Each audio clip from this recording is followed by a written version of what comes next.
한동훈 국민의힘 전 비상대책위원장의 딸이 고등학생 때 썼다는 국가 부채가 중요한가라는 논문입니다.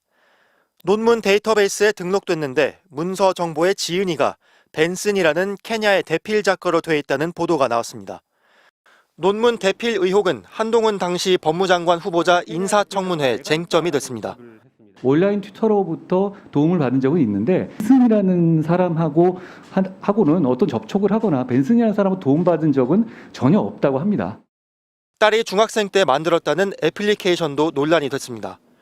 시청각 장애인과 봉사자를 연결해주는 앱으로 미국의 공모전에 출품됐는데 앱의 소스 코드를 전문 개발자가 돈을 받고 도움을 준 것으로 드러난 겁니다.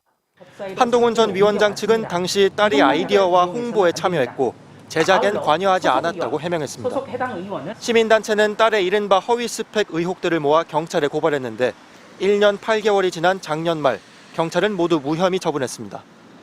논문이 실린 저널이 엄격한 심사 규정이 없는 것으로 보이고 미국 기관들이 자료 제공 협조에 응하지 않는다는 이유 등을 들었습니다.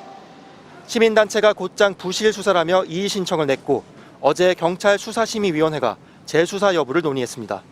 하지만 결론은 재수사를 권고하지 않는다는 거였습니다. 수사 절차나 결과가 적정성, 적법성이 현저히 침해됐다고 보기 어렵다고 했습니다. 민주당은 경찰의 노골적 봐주기라며 내로남불의 극치라고 비판했습니다. 이미 한동훈 특검법을 발의한 조국혁신당도 단 한 명의 소환조사, 압수수색도 없었다며 특검밖에 답이 없다고 압박 수위를 높였습니다. 한 전 위원장의 정치 재개에 앞서 우리가 혐의 벗겨드렸으니 꽃길을 걸어 국민의힘 대표가 되소서 이렇게 읽히는 거 아니겠습니까? 이에 대해 한동훈 전 위원장 측 관계자는 경찰이 적법한 절차에 따라 수사를 진행했고 무혐의를 낸 것에 대해 특별히 얘기할 게 없다고 밝혔습니다. MBC 뉴스 손구민입니다. 애플리케이션 시장에 정식으로 출시돼 누구나 다운로드 받을 수 있는 쉐어리. 시청각 장애인이 앱으로 도움을 요청하면 사전에 등록된 봉사자들과 연결해주는 기능을 갖고 있습니다. 이 앱의 소유권자로 등록된 이는 모두 3명, 그중 1명이 한동훈 법무부 장관 후보자의 장녀입니다. 지난 2019년 한양이 다른 2명과 만들었다고 소개돼 있는데 그 2명은 이종사촌입니다. 이 앱은 미국의 공모대회 2곳에도 출품됐습니다. 한양이 만 14살로 중학생이던 2019년 18세 이하 여학생을 대상으로 한 앱 제작대회 테크노베이션에도 출품해 준결승에 진출하는 성과를 내기도 했습니다. 이 대회 홈페이지에서 규정을 확인해봤습니다. 참가 학생은 소스 코드까지 제출하라는 엄격한 규정을 적용합니다. 그럼 이 앱의 소스 코드는 누가 만들었을까? 이 앱의 시연 영상에 노출된 전화번호로 연락해봤습니다. 연결된 남성에게 이 앱에 대해 묻자 자신이 돈을 받고 개발해줬다고 말합니다. 프리랜서 전문가에게 일을 맡길 수 있는 플랫폼 크몽을 통해 학생 숙제라며 의뢰받았다는 겁니다. 크몽으로 해서 의뢰받았던 거예요. 금액은 200짜리였고 학생 방학 때 숙제라고 해서 앱을 만들어야 된다 그래서. 대회 규정에 자원봉사자로 멘토가 조언을 해줄 수는 있지만 코드 작성을 포함해 학생이 제출하는 어떤 부분도 제작할 수 없다고 돼 있습니다. 이 개발자는 신원을 알 수 없는 중년의 여성이 온라인 대화로 의뢰했다고 말했습니다. 동생이 변호사라나? 그러면서 그렇게 얘기를 했어요. 저한테 얘기했던 거는 서울시에 장애우 앱이 있더라고요. 도움받는 앱. 이 여성으로부터 이미 나와 있던 서울시 장애인 앱을 참고하라는 주문을 받았고 학생들과 앱 개발에 대해 직접 소통한 적은 없다고 이 개발자는 말했습니다. 대회 규정상 주최기관의 동의서와 자기소개서 등을 작성해 제출하고 멘토링을 할 수는 있습니다. 하지만 이 앱 개발자는 멘토 등록을 했느냐는 질문에 기억이 안 난다고 답변했습니다.